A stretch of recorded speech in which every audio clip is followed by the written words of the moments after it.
Welcome to Zwida Media. If you're new to this channel, please subscribe. Don't forget to like, comment, and share. Here's a new video for today. Enjoy. Usale ushaqekile umphakathi ngowesilisa ubulala intombi yakhe ngesikhulu Isihluku maqede naye wazilengisa. Sanibona ngimbingelele ngiphinde nginamukele kuphina kuphi lani bolokhona le video. Mangoqala isijonele likhasi wamwelekele igama lami ngosibonga konke uwakandwande mothanda ungangibeza intatheli ka YouTube. Usale ushaqekile umphakathi kuthola isidumbu sowesifazane esivalele endlini abeqashe kuyona eMayville eThekwini ngosuku ulesithandani sinqunyiwe futhi sinamanxeba okugwaza okusolakala ukuthi ubulawe isoka lakhe nalo elithole eselize ilengisile. Unkosikazi Fundisile Dladlo neminyaka engu-26 wasebhamshela isidumbu sakhe sitholwe ngomsombuluko kusola ukuthi ugwazwe wabulawa isoka lakhe. Umnumzane Siphamandla Mgenge obeneminyaka engu-29 wase empangeni kwesakamthetho.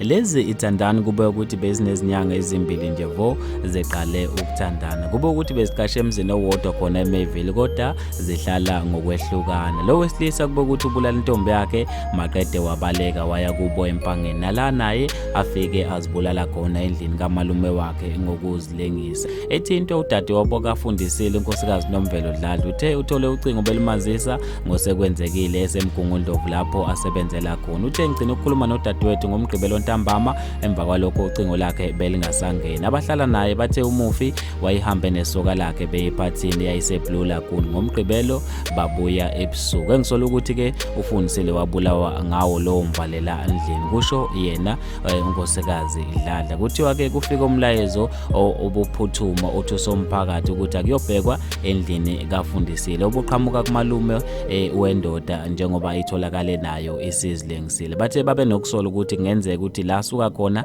ushiye enze umonakalo. Ngampela ke bathe bafice isidumbu sikamufu sinqunyiwe futhi ke sinamanxeba okugwaza makubhekwa endlini abehlala kuyo. Ukhulumela amaphoyisa aKwaZulu Natal Lieutenant Colonel Nqobele Gwala uthe kuyaphenywa ngaleli cala lokubulala esiteshini samaphoyisa eKetomene. Isidumbu sowesifazane sithole sinamanxeba okugwaza endlini kanti ke sikamsola sithole silenga eMandlankala esikhaleni ngomsombuluko ntambama. Zombili ezigameko ziphenywa amaphoyisa kuchaza yena uColonel Gwala. Bafethu ke lezi indaba ezibhlungu endlela emangalisayo sithi dudu kuyo yonke imindeni ethe yalahlekelwa abathandiweyo bayo. Bafethu ke sengiyaphuma mina siqede khona lapha kwi-comment section. Ngizothanda ukuza ukuphala kwakho ngalo lolu daba. Mina njengentatheli ka YouTube sengiphuma kanje ngithi ngibambeke evidweni elandelayo.